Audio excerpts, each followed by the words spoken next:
we've looked at how the Enlightenment causes revolutions. We've looked at how AP focuses in 5.3 on how these revolutions lead to nationalism and reform. And that is exactly what happens. The Enlightenment questions government structure. It questions what government is based on. It argues that government should be based upon the people and that it should all be scientific observable in order to create that government. And the society should be based on those principles. Also, around the same time, as part of the Enlightenment, you've got thinkers about economics like Adam Smith writing The Wealth of Nations, questioning mercantilism and these old imperialism, the structures of how these governments work. Furthermore, you've got revolutions which are breaking down the empires which had been established in old imperialism. So all of this leads to ripe fruit to create new nations and new governmental borders. And that's definitely what we see in 5.3 during this time period in the mid to late 1800s. We also see that the principles of the Enlightenment are applied to society. So that's what we'll look at in this video briefly. You first see, in order to pick up the story, we have to start with Napoleon again. So Napoleon in 1804 declares himself king. He crowns himself in Rome in front of the Pope, so he has the papal authority, and yet he crowned himself because it's all of him. It's all his power, and he's been chosen by the military and the people. He doesn't need the Pope's authority. So it's kind of a fine line there where he's maintaining some of those conservative principles of following religion and maintaining that authority structure, and legitimizing himself in that way, and yet still legitimizing himself through himself, which is much more of the Enlightenment ideal. So he's an interesting character in that regard. Once he has that power, once he's sold the Louisiana Purchase in 1803 to America and gained a lot of money, he's able to march on Europe. And he marches on Europe and establishes an empire. You can see it pictured here. The French Empire itself, just controlled by France, is the dark blue. Controlled by Napoleon is the light blue. Some of that is controlled via family members that he put on the throne.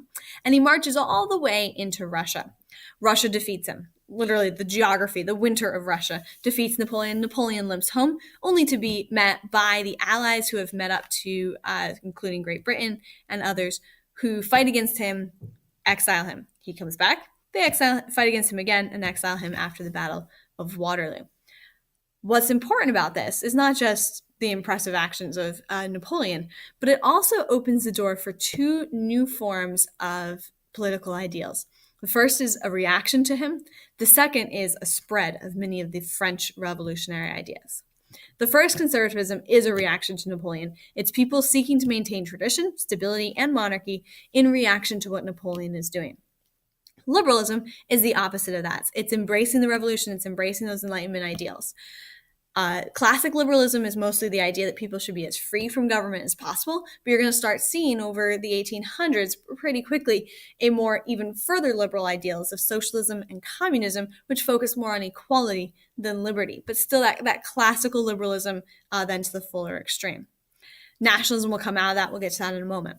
Congress of Vienna is the moment of conservatism at its heyday, as it were. Metternich leads the meeting, and at the meeting, they establish boundaries for the countries that must not change. And they're seeking to maintain the status quo. That is what conservatism is about.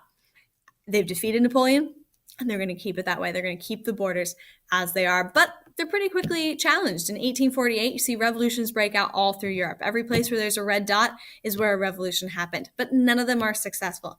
The only one that's successful is France, because France likes to revolt, and they generally are successful. So when you've got the French Revolution happening again in France, and they reestablish a new government, that's only going to lead to continued discontent as other revolutions are broken down. So while 1848 is unsuccessful, it does knock on the door of conservatism. It does challenge some of those boundaries.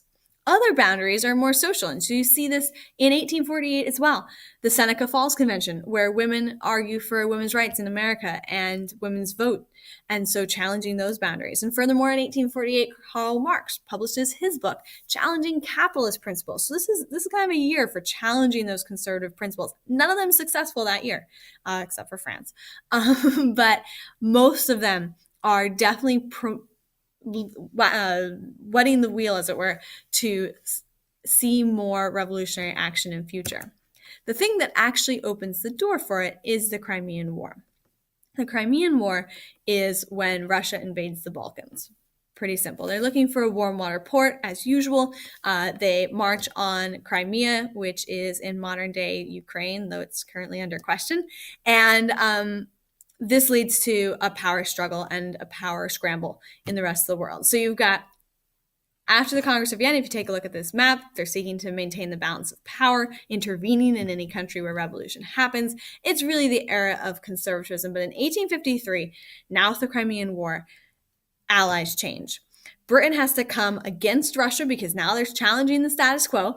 Austria is now threatened by Russia, so they leave and they're no longer balancing out British power. The British join the Ottomans, and so you've got no more status quo.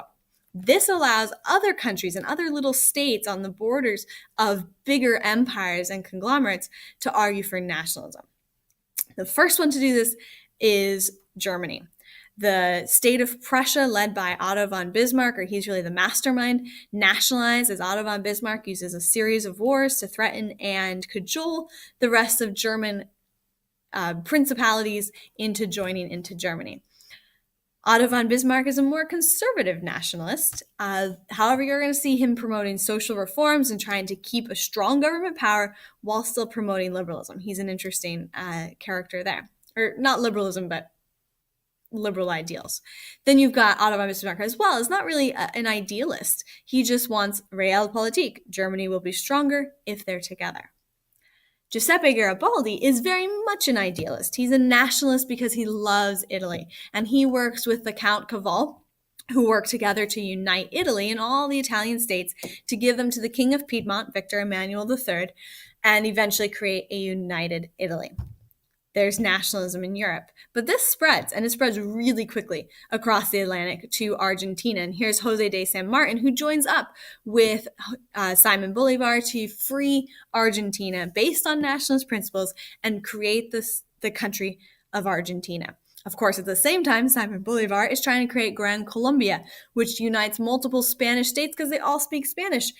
And yet they're all Creoles, so they're not Spanish anymore, that ethnic blend of uniting together. So nationalism on both sides of the Atlantic, certainly foundational to how these countries develop. Nationalism, though, is also going to play an important role in anti-new imperialism. You see it in religious ways, you see it in the Sepoy Mutiny, but this idea of nationalism is here to stay. And nationalism is going to play a key feature in the latter half of the 1800s with imperialism, and then certainly in the 1900s as these imperialized areas gain independence.